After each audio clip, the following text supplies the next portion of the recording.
All right. And here we go. Welcome to Elvis Fans Matter. And we got a good little story for you here about the one and only Lamar Fike. Lamar was just a comical, and I wish I had his way of phrasing things and saying stuff like he did. He just when he talked, he almost sang. His voice just, you know. And he can come up with some stuff, boy. But I know when I first met Lamar and all, how you couldn't help but just automatically like him, you know. And just, we were at a movie. Had gone downtown in '57 to a movie, Elvis and Anita and me and a couple more, Alan and a couple more people, and we had to go through a little alleyway to get to the car, and we were going through there, and Lamar says, "You know, Elvis," he said, "I bet everybody thinks I'm your bodyguard." Excuse and me, about that time, he tripped on the curb and fell, and I was just looking down at him. He said, "Yeah, come on, bodyguard." And that was Lamar. And another story that I'm going to tell you. You must have loved him. You couldn't help it. But we were in Las Vegas, staying at the Sahara Hotel, and well, we were getting ready to leave, come back to Memphis. So we loaded up the bus with the guys and all, and we had to pick up the luggage in front. You know, they brought it down on the carts and all that. Well, there was a canopy, you know, well-lit canopy, you know. They had around it and all. Well, it had a certain height, you know, and it told, but Lamar was talking to Elvis. He said, "Elvis," he said, "man," he said, you know, I've drove the limousine for you." He said, "Man, let me drive the bus." And he said, "You know, and all, and you just relax in the back in your bed there, and I'll, you know, come on." Elvis said, "I don't know, Lamar." He said, "Oh, come on, Elvis, let me drive." So finally, Elvis gave in. He said, "Okay, Lamar," he said, "you know, I'll let you drive for a while." So we loaded up and we got in, and Lamar gets on the little microphone they had, which, you know, went through the bus, so you could hear him anyway, whether or not he was on that microphone or not. And he said, "I want y'all to know this is your safe and reliable driver, Lamar Fike." And about that time, he started under the canopy, and he, you know, wasn't paying no attention to he was too busy bragging about him, safe and reliable driver. About that time, the bus hit the canopy and just kind of rolled the top of the bus back, and I mean, shit falling everywhere on the canopy there. And of course, it just, you know, I mean, it would just yard the heck out of you. Elvis jumped up and said, "Lord, have mercy." He said, "What?" And he saw it. He said, "All right, safe and reliable driver, get in the back." Backed up. We had to stay overnight now, and Elvis had to have the bus fixed and all that. So we had to wind up actually staying. We thought was going to be one night, and then we had to stay about 2 or 3 days for him to get the bus fixed, and he had to pay for that, and had to pay for the canopy and all, and okay. I bet your Uncle Vernon was just flipping out too. Oh. Yeah, because the bills went to Graceland. Yeah, but that was Lamar, boy. And Elvis said, "Lamar," he said, "don't ever ask me to do anything like that again, driving or anything else." He said, "Now I probably wouldn't even let you drive the limousine I'm in." But he just killed me. His expressions. I know this is ugly, but you ought to see his face. Lamar's white. I bet he got I can just see. And he just sat there, And when Elvis came up, he just kind of went like it, just plumb sad. Like a little hurt puppy. Yeah. He was the funny. He was, man. Lamar was so dramatic until it was pitiful. You had to know how he was, but he, if, like Billy used to say, it could be a twig that fell off, and before Lamar was finished, it would be the whole tree done fell off. Done fell in on him. That killed him. Yeah. I know one time on tour, it was so mean, but Lamar, what was he? He went. Oh, I know what it was. He was his side had been hurting, and so he went to Dr. Nick, and he said, "I don't know what it is, but my side's hurting." And Dr. Nick was asking, "Well, is your urine okay? Does it look?" "No, it's fine." He said, "It's fine." And Dr. Nick said, "Well, if it changes color, like if it's red or whatever," he said, "then you got a problem." But he said, "You take these pills, and then let me know in about 3 or 4 days how it is." Well, he didn't know, but Dr. Nick had pulled a trick on him. He had given him some pills to make his urine turn red. Oh, kind of like the bladder infection. Yeah, when you have a bladder infection. So Lamar came out. He came out. It was like he looked when he tore the top off the bus. But it was like, I think I have something drastic. I think I'm gonna die. Yeah. I think, oh my God, Dr. Nick. Come over here. Come over here. Like he didn't want everybody else to hear. Yeah. he He didn't know Dr. Nick had set him up. Come here. He said, Dr. Nick, he said, I'm bleeding bad. He said, man, we're gonna have to get Elvis to land the plane. He said, I'm telling you, I got to go to the hospital. Well, Dr. Nick said, "Oh, is that right?" He kind of went along with it for a minute. He said, "Is that right?" I said, how do you know that? He said, "Well, I went in the bathroom," and he said, "Man," he said, "I was taking a leak," and he said, "Man, it was just blood red." And Dr. Nick then started laughing. It's not funny. What's funny about it? What's funny about my doctor? Yeah, he said, What's funny? He said, "I'm dying and you're laughing." And Dr. Nick told him, and he said, "Oh, that's real funny." He said, "Oh, yeah." But he was like, yeah, boy, just panic, Panic City. He was. You would think he was the grumpiest person in the world just to look at him. Yeah. But he was funny, and he found something funny in everything. But he would get to talking, and he'd get real excited about telling something. And I watched him doing an interview y'all did down in I think when it was All the King's Men. And he said, "I'm telling you," he said, "this is ugly," but he said, "I'm telling you, we were around him. We was in Palm Springs, and we saw more ass than a toilet seat." Yeah. That was just one of his phrases. He's talking about the women. Yeah, that's what he was talking about.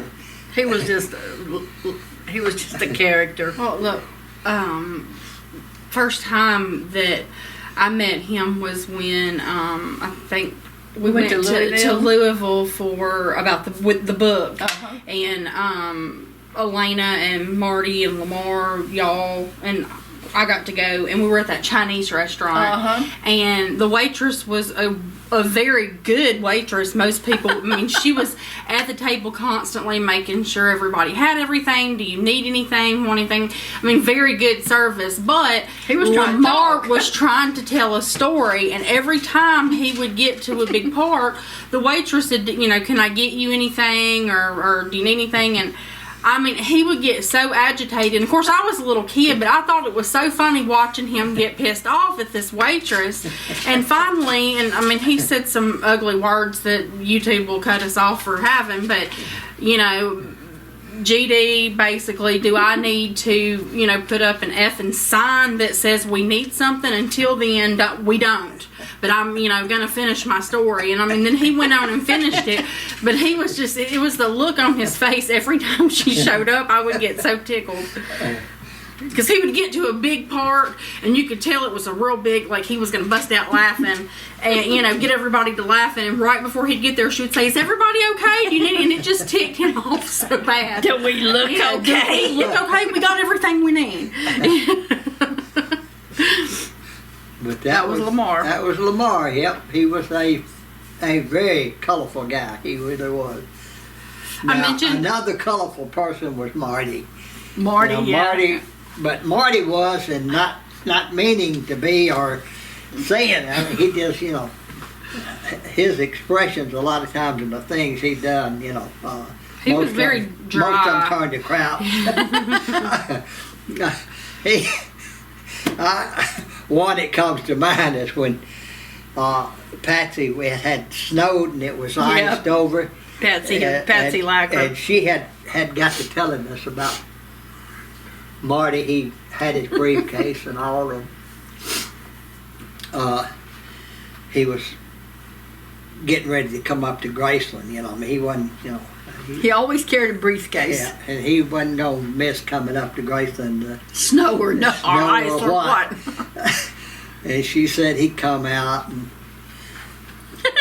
you tell it. You remember it better than I do. He said, I would like to have for tonight for dinner. I'd like to have chicken and I want it cold because he liked fried chicken, but he liked it cold when he got home. He said, try to have it cold by the time I get home. And she said they had a big window in the front of their house, and she said she was looking out the window thinking, I'll stick it out on the porch and on the steps and see if it's cold enough because she was a character. Yeah, Patsy was a character because it was snow and ice. And she said he went out, and Marty always walked like leaning forward.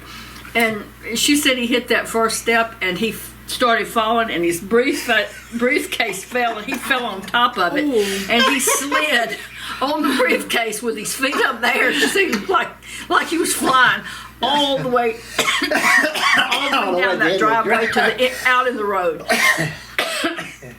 But how many boy She said I couldn't help it. She said I just stood there and laughed till I just about cried. She said her daddy was there, and he said, GD. That's all he said. But I could just see Mr. Daniels. Everybody, around had their own little personal ways about them, and the humor and all, and just was funny. I mean, I guess that's why Elvis, picked them, kept us all around, Everybody had their own little personality, and and you knew how they were. I mean, it was just funny. There, like Joe always blah blah blah blah blah blah, motor mouth, blah blah blah blah, talking. And Charlie, of course, he was always and a cigarette, telling and talk constantly.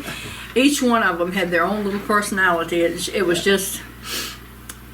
And Sonny was he was a great explainer. He never shut. You couldn't say.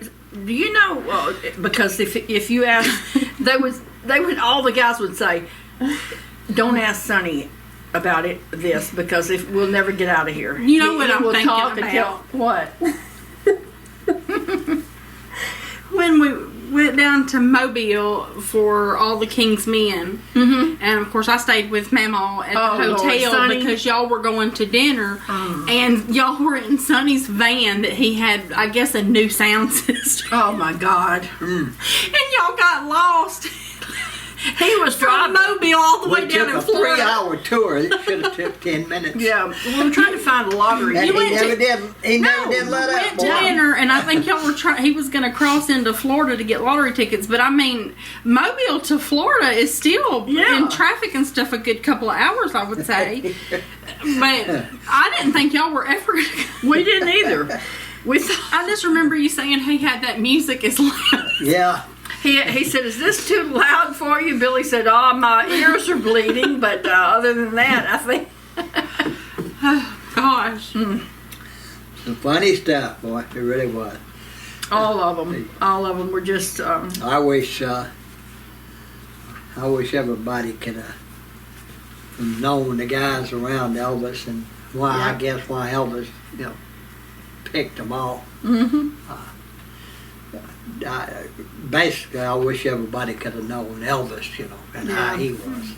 He was.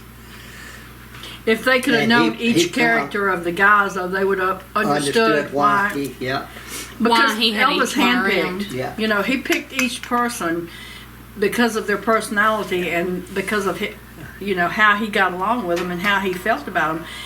If he hired somebody that didn't really fit in, they weren't there very long. No. You know, they were name weeded just out. about all of I them, can like, too. You know, that how they were. Like Richard was the jokester. You know, Richard. And Alan was a con artist. You know, Yeah. he could con you into just about anything. And all of them had their own, you know, Mm-hmm. own ways. I don't know what mine was. I don't know what Elvis saw in me, but you know, I just. I guess just the fact that I was a relative.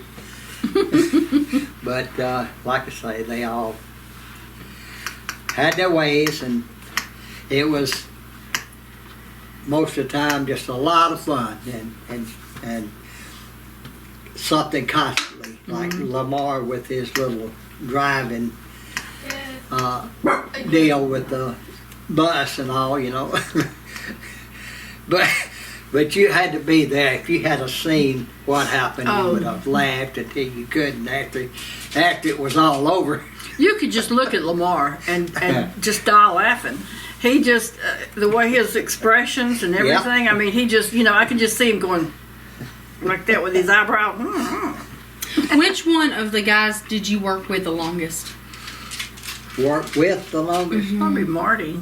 Well, no, Marty wasn't there at the last, No, but I don't know what you mean. which one was there? Joe. Probably Joe. Which one was there, like, once you started working for Elvis, which one of the guys would you say you worked with the longest? Longest period of time. Longest period of time. All of Marty. them about the same. Really? Yeah, because they were. Because some were in the beginning and some later. Well, at the time, Alan and Marty had left in '68, and so I would say, Joe, Sonny, and Richard, some of the other guys. Can't name them all, but Richard, Charlie. But them mostly was still there, But anyway, The younger guys like Ricky and they worked for him. Like Ricky and David. well, they and, started in the '70s, and Sam and Dick started about the same time. About the same time as each other. 70s, yeah. But with that, folks, I guess we better wrap this one up, and just remember to hit that subscribe button and in order to keep us going and all, and tell your friends about it. And just remember our old saying: we always live Elvis. We do. That's Danny. Danny and Teresa always live Elvis. Ooh, Elvis fans matter. Elvis fans matter. We used to always live We Elvis. used to always live Elvis. And then we changed And to I'm getting Elvis. senile, and you can see it now. And gum, Woo! Cover it all. what a blunder. And I was talking about Lamar and all them. Well, That's why Elvis kept him around. but Home for the silly.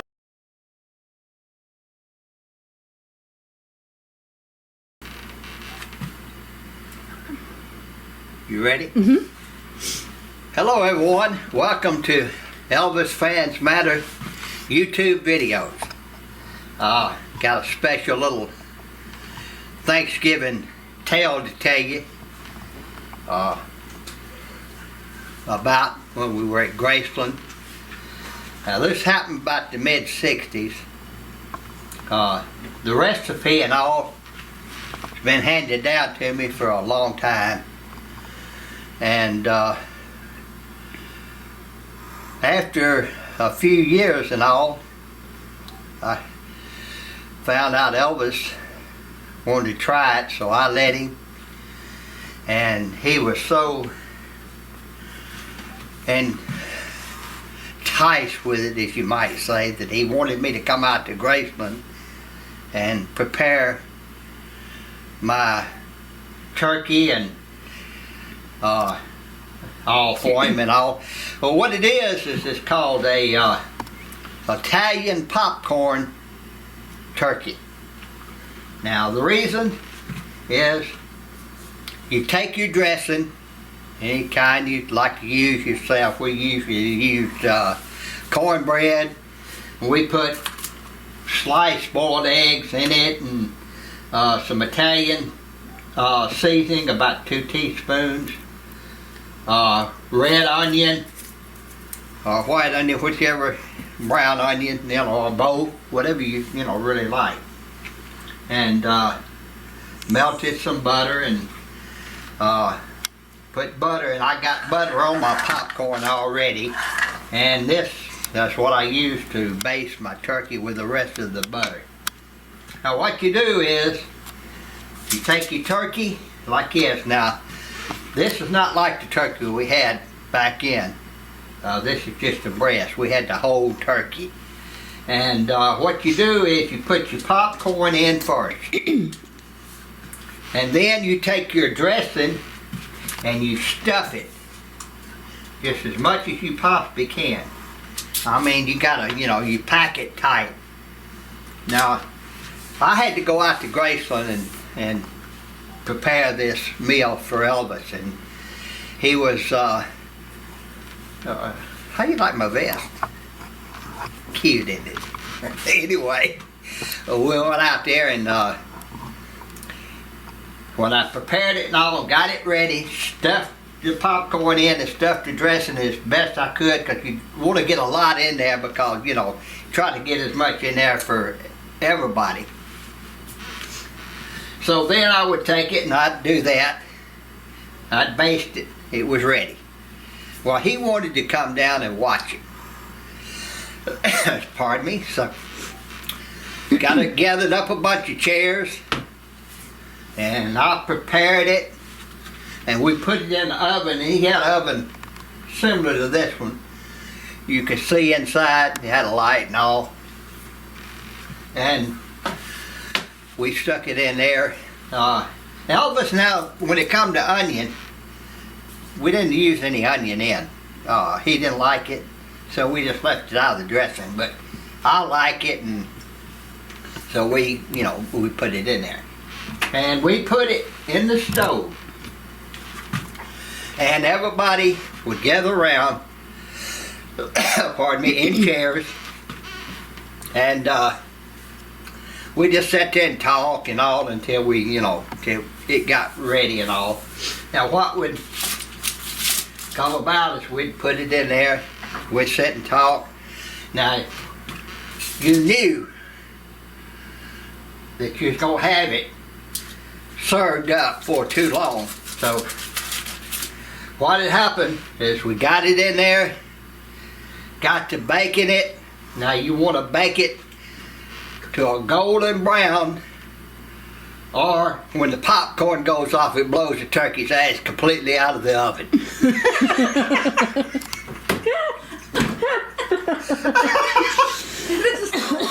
is all been a lot. Folks, I'm just kidding. But Elvis usually just had a regular traditional type turkey. He wasn't real crazy about turkey and dressing too much, but he had ate it before. I was talking about the onions. It's a funny story there. One night, he called me out there. He wanted me to watch his eyes. That's while he had the glaucoma and all. So I had eaten hamburger with onion on it. Well, I brushed my teeth and all that. Went out there and I was washing his eyes out, and he said, "The hell, I tell you, you've been eating onion." I said, "Yeah, I had a hamburger with onion on it." I said, "Is it bothering me?" He said, "Well, it's not actually thrilling me, but I said, "Well, do you want me to stop doing your eyes?" He said, "No, I want you to quit eating onion." I said, okay. So he was kind of letting me know, you know. So from then on, I wouldn't eat onion if I was going out to Graceland to be with him. But that's our little Thanksgiving treat for you, and I hope you enjoyed this video. And I'd like to wish everybody a happy Thanksgiving. And until next time, we appreciate you watching. Hope everybody, you tell your friends to subscribe to our channel. And we wish everybody again a happy Thanksgiving and goodbye.